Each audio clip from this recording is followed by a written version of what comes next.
Like I was just prepared, you know. Like when I went to the knee surgery, like I didn't want to fucking get the surgery. But I seen some fucking chubby dude fucking pull up and he took a beer out and shit. And I'm like, I don't want that to fucking be me. And I remember when the day of the surgery, you know what? I'm a pussy, guys. I usually start complaining. My knee hurts. I don't feel good. I give myself excuses. I got up. I took a shot. I didn't eat breakfast. I went down to Brick Hospital. I walked in. They did it. There was a little complication with my fucking, they couldn't find the vein to stick the IV in all the fucking time because they put it in your fucking hand. You know, what did I come in from, a fingering contest that my veins are going to be popping out my fucking hands? So it's the truth. Like, I don't know, in the morning my veins ain't out. I got to lift some weights and do some push-ups and eat some pork chops and roll some joints and crush up weed. Once you crush up weed, all the veins, see? The veins come out. But if I go in there in the morning, I can't find the fucking... But anyway, I don't even know how we got on the fucking talk of the vein. But the fucking prison thing, like, Friday and Saturday, I was thinking of split. Sunday, I woke up and I'm like, I'm taking what's coming to me. And I'm going to do the best I can. The first thing that fucking Ed K. Bash told me was not to get in the circle jerks. He goes, I want you to avoid the circle jerks when you go to prison. I want you just to fucking be in a library. Yeah, that's what that's what they call it, circle jerks. Circle jerks. A circle jerk is I know what. four guys talking. Okay.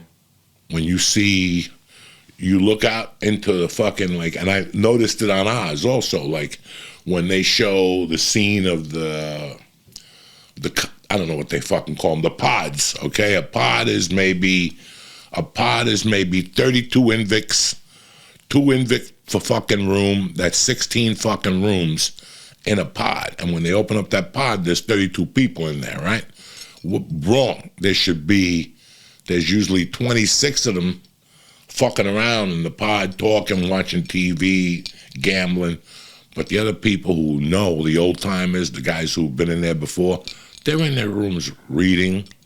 They're in their rooms doing push-ups. They volunteer somewhere. They get out of that circle jerk. They want you out of that circle jerk. And that's exactly what I did. And for me, I don't like reading in my room. They had a library, so whenever I had spare time, I went to the fucking library. I just remembered all those things. From watching Oz, I remembered all those things. So when I went over the fucking prison chapter, it really affected me, prison. Like, it really did. And you guys are at home going, yeah, well, it should, Joey. What the fuck? No. How many people do you know that go to jail and don't go back? How many people go to jail, come out, and within a year, there's percentages, and the odds are always against you. The odds, I read some shit when I got locked up. I remember I went to the University of Colorado library before I got sentenced, and I just read up on as much as I fucking could on, to prepare myself. I didn't know what I was getting into. You see all these prison movies and shit. And remember, I didn't know then. I never knew anything about prison. I saw the Valachi movie with Charles Bronson. I saw Escape from Alcatraz, and I remember being a kid and seeing the original Longest Yard. I remember being on my feet, and at that point in my life, I didn't have a dream of being a criminal. I was joining the army and going to become an attorney and shit. But after I saw the Longest Yard and saw those fucking criminals jumping up and down, I'm like, that sounds like fucking fun, going to jail. And I knew some people that had been to jail and shit. Like at the bar, my mother's bar, a couple guys came in there that had gone to jail, including my stepfather. And I remember talking to them about the Longest Yard. And they're like, we don't know what the fuck you're talking about. Nobody plays football in there. That's just a fucking movie, a Hollywood movie. But anyway, I always remembered that. That always struck a chord with me, that movie, for some reason. I saw Rocky at that movie theater. I saw fucking Bruce Lee at that movie, the Union City Cinema, great little movie theater. They didn't ask you for fucking ID. They didn't give a fuck how old you were. If you had the $2, you got in. End the fucking story. I saw The Exorcist there. Yeah, tremendous movie theater. Some fucking white dude ran it in the fucking 70s and 80s, but that's not what I'm talking about here, Joey. Don't go off fucking track. I'm talking about my prison experience. I knew when I was like 21 that I was going to end up in prison. When or where, I had no fucking idea. I just knew I was going to end up in there. In my heart, I thought I would go to jail when I was like 39 and have like a life sentence. That's what I saw when I was 21, 22, and 23. That's what I really saw.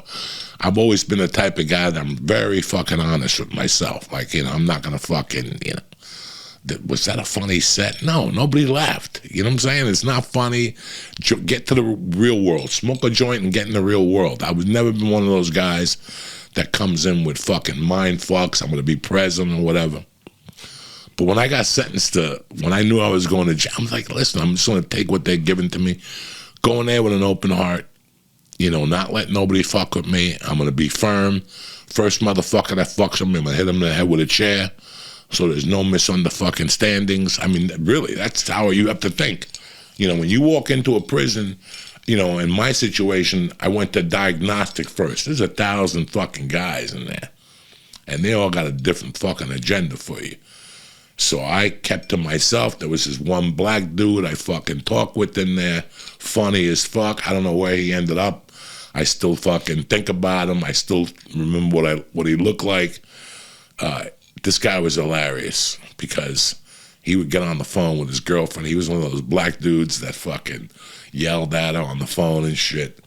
And he would get on the phone or something, and you could hear him like in the people talk on the phone, they whisper.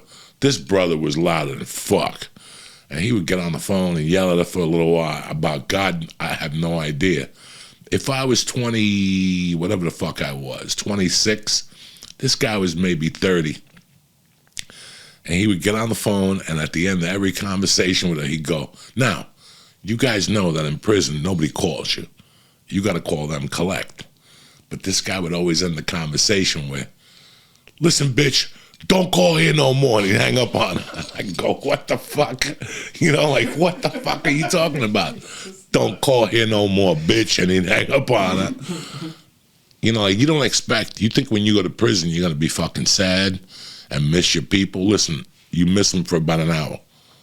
Because once you get to prison, you're on fucking full lockdown mode. You're ready to stab a motherfucker. You're not thinking about nobody. You lose all those little faggy fucking emotions, you really do, because you're just worried about fucking living. You saw all these movies, you hear all these things, you go in the fucking shower with a soap wrapped around your wrist with a string. Don't drop the soap, cocksucker, I won't. It's wrapped around my fucking wrist with a fucking piece of soap and shit with a string. I got little itches, but